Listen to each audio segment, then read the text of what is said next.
Right now, as we speak, probably as this video rolls, the Middle East is going bonkers again. Yeah. Nothing new. It's literally been happening for 4,000 years. I had seen posts from other people saying like, it's the end of the world, the end times are here, the tribulation is about to occur, and I was like, oh, haha, and then I realized, oh, these people are serious. Like they're being serious. Yeah. And what I hate, if I'm just gonna be honest, what I hate is when people just quote stuff as if it's right there in the text, when really what they're quoting is their interpretation of the text. I'm all about believing that like the entire Bible points to Jesus. It's all messianic, it's all Christological. But Jesus is not mentioned in Ezekiel 38 and 39. The Lord Jesus Christ descending on a battlefield to win the battle for Israel is not mentioned in Ezekiel 38 and 39. The end of the world is not mentioned. A war to end all wars is not mentioned in Ezekiel 38 and 39. So look, it's a good thing we're recording tonight because I was afraid we weren't going to make it before the tribulation started and the rapture occurred. It's clearly all happening now because that's what the news says. I'm sure there's plenty of mainline evangelicals who would assume that you and I are left behind, so maybe it did happen. Maybe it has happened already.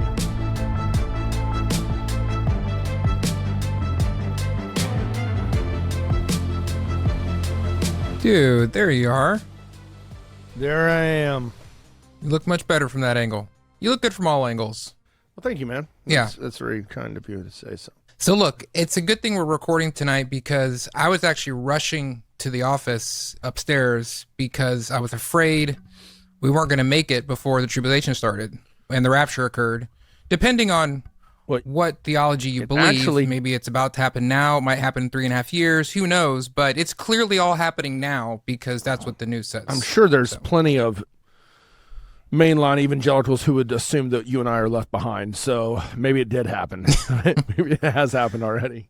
That's true. I need to go see if there's any clothes lying around. Hey, that was the signal when I was a kid. Oh, I was worried. yes. I'd walk into the living room, see my parents' clothes lying on the floor, and it would be, I was left. And in reality, practically, you should have been far more worried about real things if you saw your parents' clothes laying in the floor. It should have given you real life nightmares. That's true. So we're doing another clip.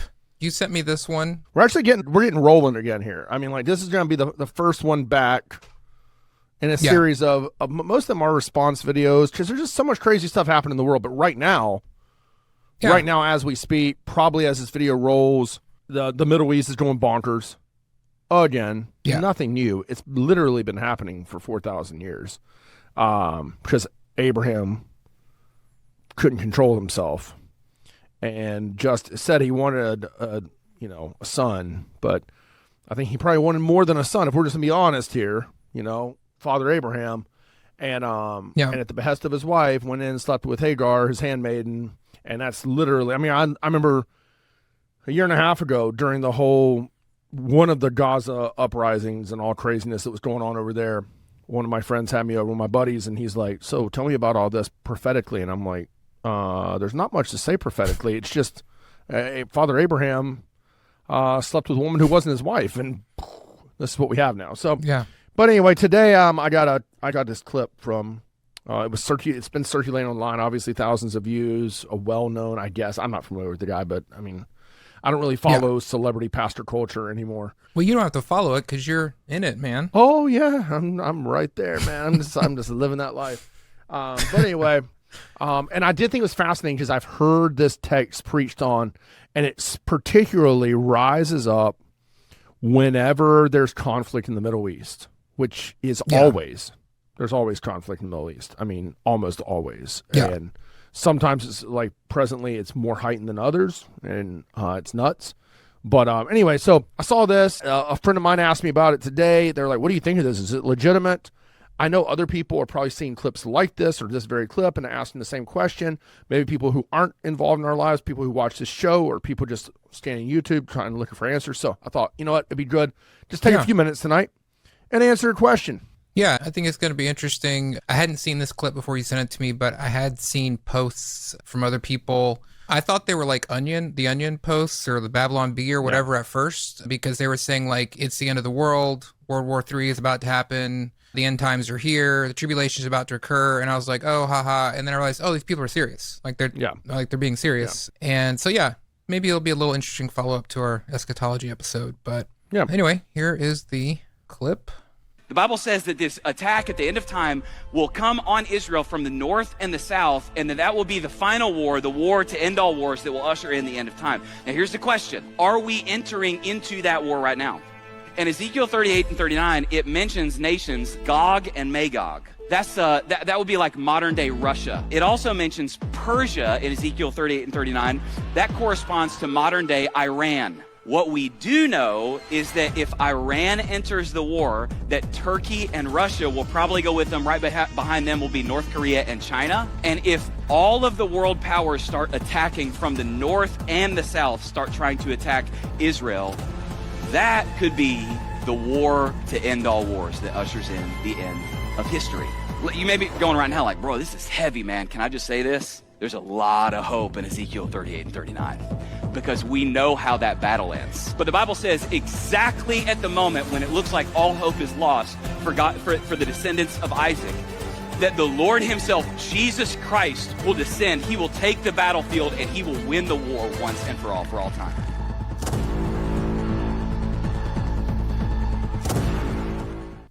Boom. Boom. Yeah, so, dude, I mean, great job on the Gladiator background music. I mean, give it extra oomph. Yeah, that's pretty riveting. That last quote, man, like, what did he say? Jesus will descend onto the battlefield and win the war for Israel. I'm not sure where that came from.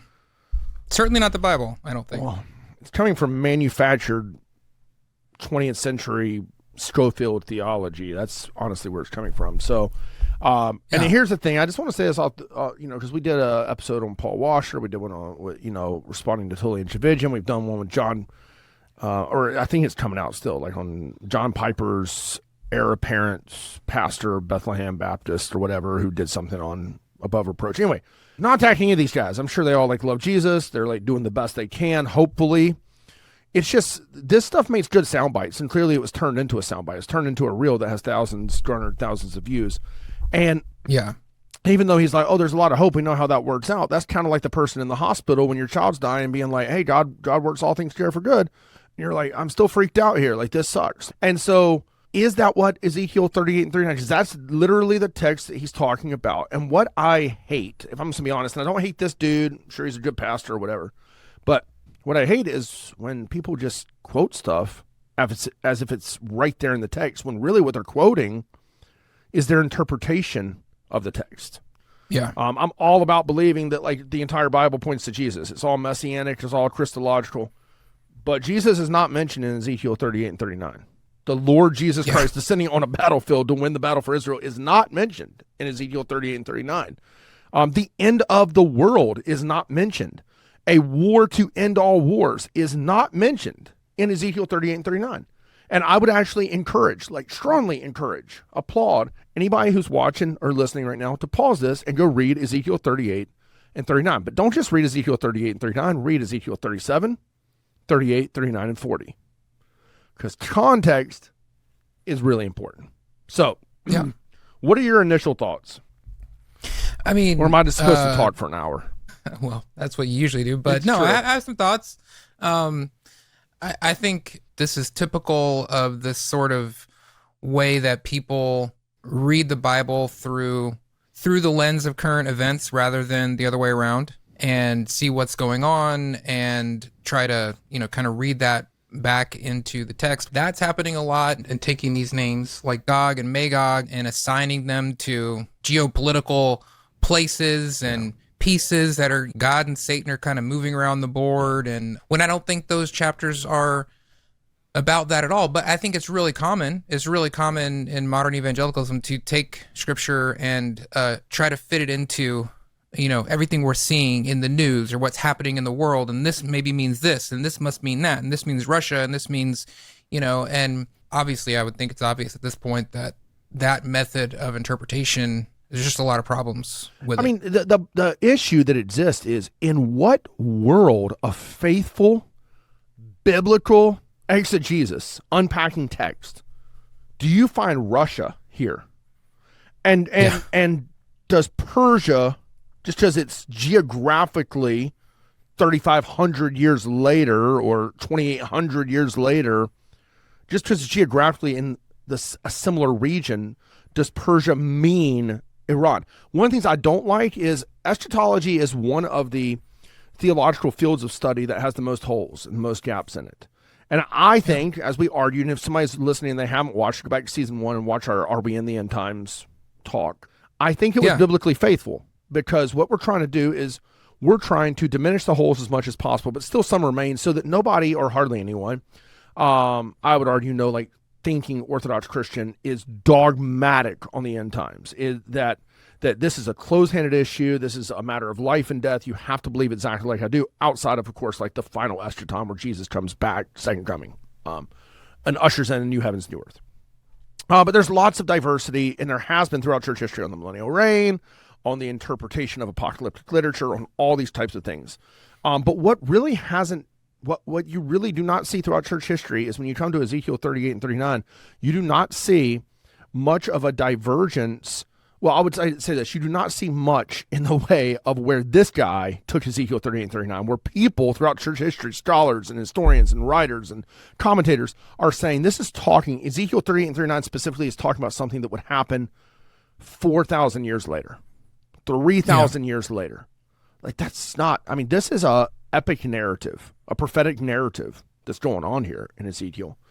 And for this guy and this pastor that we just watched and other pastors like him to speak with so much authority as if this is a closed-handed, airtight reality that all people, all scholars, all pastors, all Christians should embrace, that Rosh in the Hebrew, which literally just means chief, means Russia, which has been debunked by almost every scholar now. It has no correlation to Russia at all.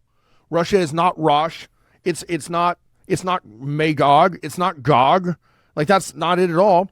And Persia is mentioned because that's the historical context in which it exists. Persia, when Ezekiel writes, Persia is the world dominating power, following on the hills of Babylon. So that's why Persia is mentioned here. But I just think, like, I mean, I think that's my first soapbox is, like, why do we speak so dogmatically? And I know why we do. And I'm not trying to question this guy's, like, integrity or narcissism or whatever, but it is narcissistic to read ourselves into the text and just believe it has to be us. 21st century America, we have to be, we're in there somewhere. And Russia and Turkey and I mean, like, and they've literally, like, when I say they, evangelicals have been doing this crap since the 1960s and 70s. I mean, but really before that, but especially in mass volume in the 60s, 70s, and 80s. And they have been wrong every single time. Like, literally every time. You can go back. I mean, I challenge, like, the listener or viewer to do this. Go back. You can find clips on YouTube from 2020, from the Afghanistan extraction that failed under Biden prior to 2020, to Benghazi stuff, there's always been conflict in the Middle East. You can go back to early 2001, September 11th, and you will find sermons. I mean, and you can go back to the 1990s, 1980s, and 1977, and the Gulf War. The Gulf War, And you will find sermons from people preaching Ezekiel 38 and 39 exactly like this joker just did, and saying, this might be the war to end all wars. This might be the end of the world, because what this text is saying is that Russia and Iran and Iraq back in the day, but now what do you do with Iraq? Like, Saddam Hussein is gone, so we were wrong about that one. And it's just convenient, like, every time they're wrong, they're like, it made a good soundbite for a week until everybody realized, and everybody just conveniently forgets, I was wrong, I was off again. And when you approach the Bible in a preterist or historical, and that's Latin for past, in a historical framework, and look at the Bible as this epic redemptive narrative from beginning to end, everything starts making so much more sense. And so I think that's my first point of emphasis. So there's a number of issues, but before maybe getting into some of those, I'm curious if you were going to lay out what Ezekiel 37 through 40 is actually talking about. Okay. Yeah. Do you want to walk through that? I do want to walk through that. Because I think that's how did I know? That's the question at hand. So I think what's happening is the exact same thing that's happening in the book of Revelation. That this is a not yet occurrence for Ezekiel, just like a revelation was a not yet occurrence for John, but it is an already occurrence for us just like Revelation is an already occurrence for us. Okay, and once again, if you have not listened to our eschatology talk, go back and listen to that. We believe in an early dating of the book of Revelation, around the time of the death of Nero, probably, or close to that time, late 60s AD, and that Revelation took place right upon the heels of the writing of Revelation, but it was future at that time by months or years to John, and now it's passed to us. Same is true with Ezekiel. Now, there is an interesting correlation that somebody might bring up, Revelation 19 and 20, that Gog and Magog are mentioned there, the spirit of Gog and Agog, and we could talk about that maybe a later time or tonight. I don't really care, but the reality is this guy mentioned Ezekiel 38 and 39. So Ezekiel 37 is a famous text where Ezekiel is called upon by the Lord to go and preach to a valley full of dry bones. And when he preaches to the valley full of dry bones, they come to life again. And almost all scholars conclude, all conservative Old Testament scholars conclude, that this is a vision illustratively of the nation of Israel being restored from their Babylonian captivity. Ezekiel 37, what was dead is now coming back to life. And so we know that they were led away into captivity under Nebuchadnezzar. The dates are going to fail me. I think it was around 597 AD. But they were in captivity for 70 years, and then that Cyrus the Great liberated them. And they were allowed to return to the Holy Land. Some of them did, some of them didn't. Of course, we have books around that time like Ezra and Nehemiah that talk about the rebuilding of Jerusalem, the rebuilding of this. Because at this point in time, and this is really important for understanding the context of Ezekiel 38 and 39, the people are living in tents. The temple has been destroyed. The walls of Jerusalem have been destroyed by the Babylonians. The houses have been burnt with fire. Everything's destroyed. It's ransacked. And so there's no temple standing. There are people without walls. There are people without protection at this point in time in history. And so Ezekiel 37 is saying, hey, my people are being brought back to the land of promise. My people are being returned to the Lord. They're being made new again. Their life is being breathed in. The valley of dry bones come to life. That's Ezekiel 37. Ezekiel 40 is about the restoration of the temple, the building of the temple. So we know that the people began to come back there in the 6th century under Cyrus, and then his predecessors, Darius and so forth, Xerxes. And we know that they began to come back to Israel, and then we know that they began to build the temple, according to Ezra and Nehemiah. So the context of Ezekiel 38 and 39 has to, if we're going to be faithful, fit between the people of Israel returning from Persia, from Susa, and from the surrounding, and they've been scattered into 127 different nations that Xerxes rules at this time, that we find out from the book of Esther. So 127 different nations, but the Jews have been scattered throughout them. And now some of them are returning, some of them are not. And what we understand here in the context is that the temple is going to be rebuilt. So what happens? Well, clearly a battle happens against somebody who wants to eradicate the Jewish people, the Israeli people. Somebody wants to eradicate them, someone wants to wipe them off the face of the earth. And just a few, there's some clues here so that you don't have to take my word for it. This is why I said I like to just kind of read the Bible and see what it says, Adam, so novel idea. So verse 38, it's very clear that Gog is a man. It's a person. It's not Russia, and it's not Iran. It's a person that if you read the text faithfully, speak to them. Set your face toward Gog, verse number 2, of the land of Magog, the chief prince. That word chief is the Hebrew word Rosh. That's where they get Russia from. Literally, I'm not making this up. It literally just means chief in the English language. The chief prince, I'm still skip down, but anybody can read it. Hopefully you already have. It says this, verse number 3, I am against you, O God, chief prince. Once again, it's a person of Messech and Tubal. And I will turn you about and put hooks into your jaws. That's slavery. So I'm going to turn you around, meaning that you're wanting to enslave my people. I'm going to enslave you. And I will bring you out and all your army, horses and horsemen, all of them clothed. So this person has an army clothed in full armor, a great host, all of them with what? With tanks and planes and missiles and bombs. No, with great armor, shield, and swords. He speaks about this in the next 2 chapters in detail. bows and large shields and small shields and wooden armory and chariots and horsemen over and over again. This is not something modern. Ezekiel 38 and 39 is not talking about something that's about to go down in Iran and Turkey and Israel and Russia. This is something ancient. He actually mentions Persia and Cush. Those are big clues for us here. I'll just keep going.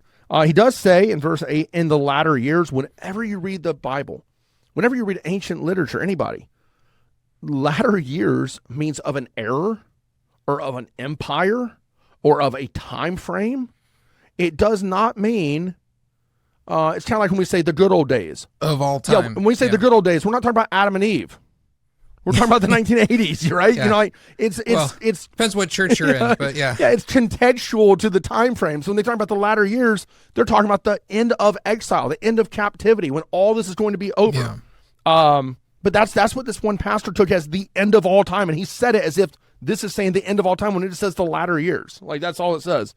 It says here, verse 11.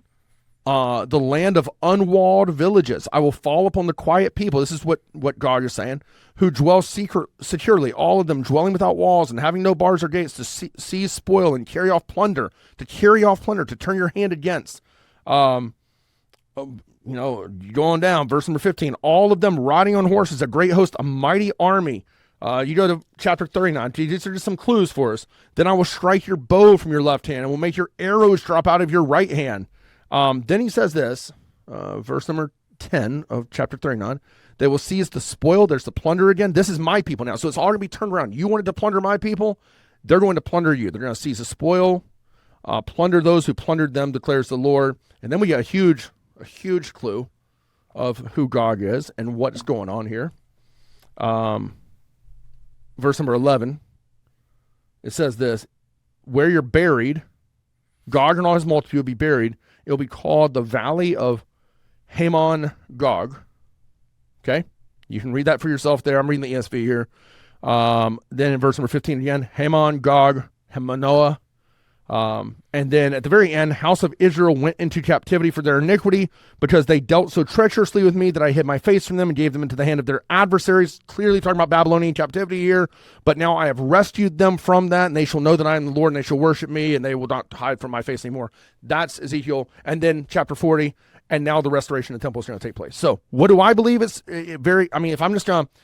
I'm not trying to jump through any hoops. It's not even because I'm what's called a partial preterist. I don't even care about that. I just care about, like, what does the text clearly seem to be saying? It seems to overlay really, really well with Ezra and with Esther. And there's an adversary in Esther named Haman. You know this. And some of our listeners, especially at our church, we went through Esther a year and a half ago or so, know this. We see him as like a little podunky dude maybe, but he was the second most powerful man in the world. He was a leader. He was a mighty military ruler. A lot of scholars believe the Haman that you see here in the text, or Hamon, is in equal parts to Haman, who that is. And everything that you read here, what was Haman's intent? To wipe the Jews off the face of the earth. Esther chapter 3, verse 6. What did he do? He had edicts signed by the most powerful man in the world, by Xerxes, to ride down the Jewish people across 127 provinces, attacking from the north. Anybody listening, pull up a map of the Persian Empire under Xerxes the Great. It stretched all the way up to Turkey. It stretched down to Ethiopia. It stretched over to India. It surrounded Israel. And so what you would have had is armies invading from the north and south and the east to attack and to put down, basically wipe out Israel. And that's what they thought would happen. And God says, no, I'm going to flip all this on its head with shields and swords and spears, and you're going to be defeated, Haman. And what's very interesting, I think, is that Haman is an Agagite. We read that. And the Agagites came from the Amalekites. And in the Septuagint, Agag is just translated Gog. And so it makes perfect sense to me that Haman is Gog here of Magog, a worshiper and follower of the Amalekites who have been at odds with the Jewish people for centuries, and that God is going to show that he is God in the destruction which he did of Haman and all the adversaries of all the armies. It just makes perfect sense. And if you study historians and Old Testament scholars, typically there's a couple of variables to this, and hardly any of them futuristic. But typically they say it has to line up with the story of Esther because of what we see in chapter 37 and chapter 40 and all the evidence that we glean here in chapters 38 and 39. So anyway, that's where I would take it. I think this is clearly talking about, it doesn't mean that we don't celebrate the conquest of God and that he can deliver his people and that he does deliver his people, and this points to a greater, more sufficient deliverer, not more sufficient than God, but like God in flesh, Christ coming for us. But all these things, it mentions Persia here because Persia was the reigning superpower of the world at that time. Not because Persia is Iran now. Like, that has nothing to do with this. Like, so that's why I say, and I mentioned, like, they don't have walls, they don't have bars, they don't have gates. What does that mean? Well, it means they literally don't have walls. They're living in tents. The Haman thought the Jews would be easy prey.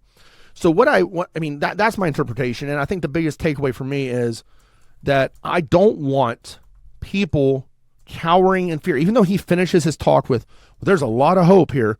I don't want people cowering in fear. Whenever Paul talks about the end of days, the second return of Christ, it's always in the language of comfort, which I talked about in the previous podcast. It's always like encourage one another, comfort one another, remain steadfast in these words. Like, this is a good thing for us. And when people get up and they want to like piece together this weird puzzle, and then guess what?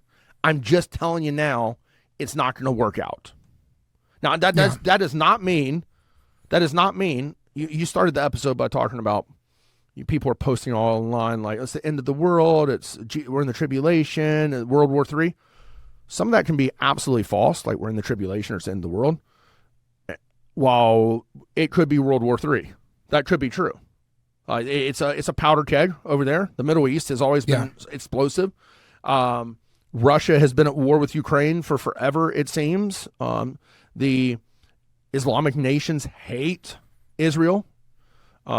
Many people here in the United States, interestingly enough, liberals hate Israel, a lot of them, even though they don't realize that Israel is far more egalitarian than the surrounding Islamic nations, far more liberal in policy and in allowance toward gay and lesbian and whatnot, far more in the cause of freedom and democracy than, these Islamic nations that are dictatorships. And so, whatever, like they can, people are still bury their heads in the sand and believe whatever they want. But what I don't want is for Christians to go running and hiding in fear or spreading false information that confuses people. Because I was talking to a family member today, a distant family member, and I was saying I was going to do this podcast tonight, and they're like, well, we're in the end times for sure. I believe that we're in the end times. And I'm like, based on what? Like, that's what I want to say. And I didn't, because I'm trying to bridle my tongue in my old age. But I'm just like, based on what? Yeah. Like the world could go on ticking this time bomb for the next 2,000 years, for 2,000 more years. Like, why are we so elitist to think that we are the people? The end of the world is here. Well, it's like you said at one point there that we want to believe that the Bible, just naturally believe it's about us. I'm sure you have really conservative family members. You might have some extended family members that are like super liberal or whatever. And it's like you can get a breakdown of some news, and depending on who it's coming from, you get a completely different story, because everything that we take in is filtered through our worldview, and we're very good at cutting out and dismissing the things that don't line up with what we already believe to be true. And so that's what's happening here, is that people are looking at these events in the world and thinking that this is what the Bible is talking about. And I actually it's not like these people are idiots, because through much of the last 100 years, Christians and churches have been teaching that this is what's going to happen, this view of the end times. So I think a lot of people they've never even thought about it. They haven't even questioned that maybe that isn't what is going to happen. And so they see these things and it seems to fit in with what they've been told.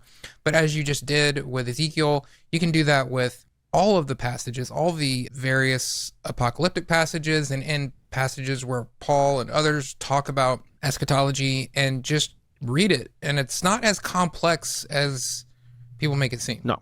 I mean, there's definitely prophetic language here, like apocalyptic language, but you read that in the Psalms too. Like when David talks about conquest over his enemies, he uses very apocalyptic language, like the stars falling and lightning striking, whatever, storms rising.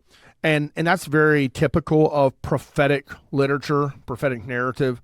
So that's what it would have been like for them in the 6th century when they defeated the forces of Haman and Persia. It would have felt like, all that is described here in this text and in this passage. But I think that it is critically important that we approach the Bible not wanting to make it say what we want it to say. Right. And when you do that, like here's what's crazy, and we've talked about this before. When you approach the Bible to go, hey, what makes the most sense that he's writing about here in Ezekiel 38 and 39? Like, how can you be faithful to text and things that's talking about 3,500 years from now? Like, how? Like, there's no mention. I mean, it's like prophesy to this dude who's living, this prince right now here of message that, I mean, it's like, how can you be faithful to that? Like, how can you look yourself in the face and go, oh, yeah, that's what it's talking about? Like that. No, like this is clearly not what this is talking about right here. And it might be talking about another historical event. I mean, I think it's pretty clear it's talking about Esther and Haman and Mordecai and the Jewish people and the revolt. And, but let's just say that it's talking about another historical event. All scholars worth their salt conclude this is talking about a historical event. It is past to us now. It happened in the centuries before Christ came. Like, it's so obvious. So be careful with this, because it sounds cute. On the surface, it sounds smart, because it's like, I'm saying not to you, obviously, be careful, but I'm talking pastors, I'm talking Christians.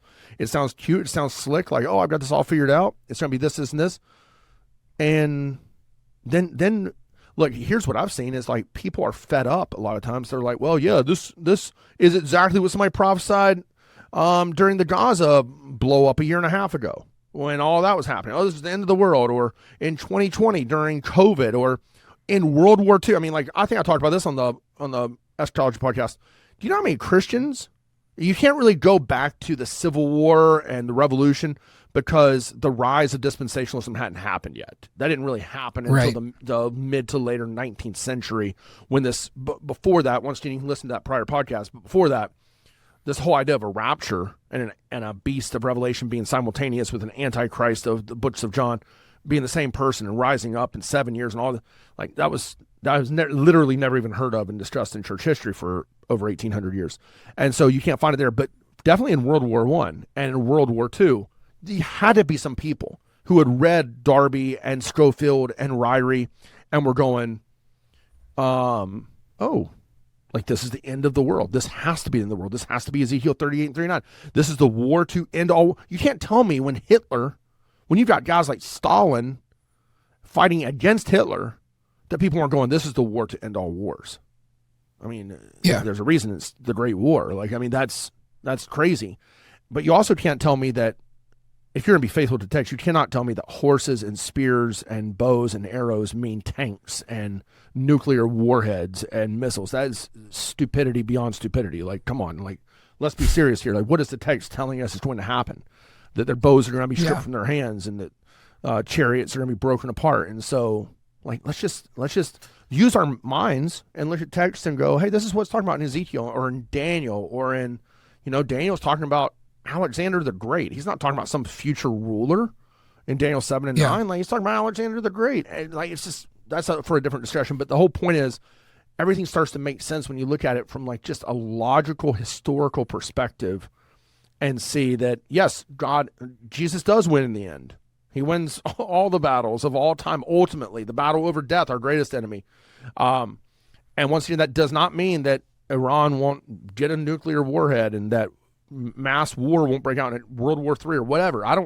And that something horrible might happen in America. That isn't, none of that, just because Ezekiel 38 and 39 is not talking about that, does not mean that might not happen. But to say it as if, I mean, where are you even going with that, bro?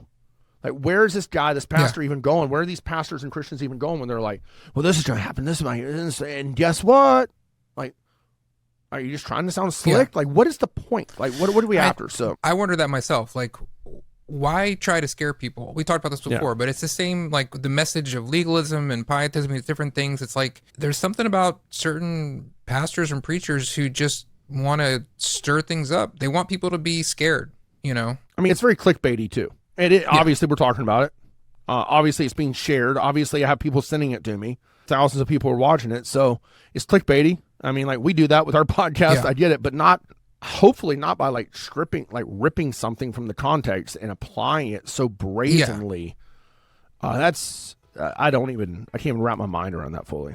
I think it's just a good reminder. Like when you approach the Bible, it's important how you read it, and you can't just make it mean anything you want it to mean. Well, hopefully that will help. And if you're listening or you're watching and you have more questions about current events, what's going on, you can fire them into me and Adam or post them underneath this video, and we'll be happy to discuss them. I mean, well, we might, Adam will probably begrudgingly discuss them because they're current events, but I will be happy to discuss them. That would be great. Especially in light of scripture. Especially in light, I mean, like, there's just been so much of this for so long now. I'm not against current events. I'm just not, I don't really follow current events. So I don't really know what's happening in the world. Yeah. That's what my wife is for. She keeps me informed. So Cool. yeah, exactly. All right, man. Well, till next time.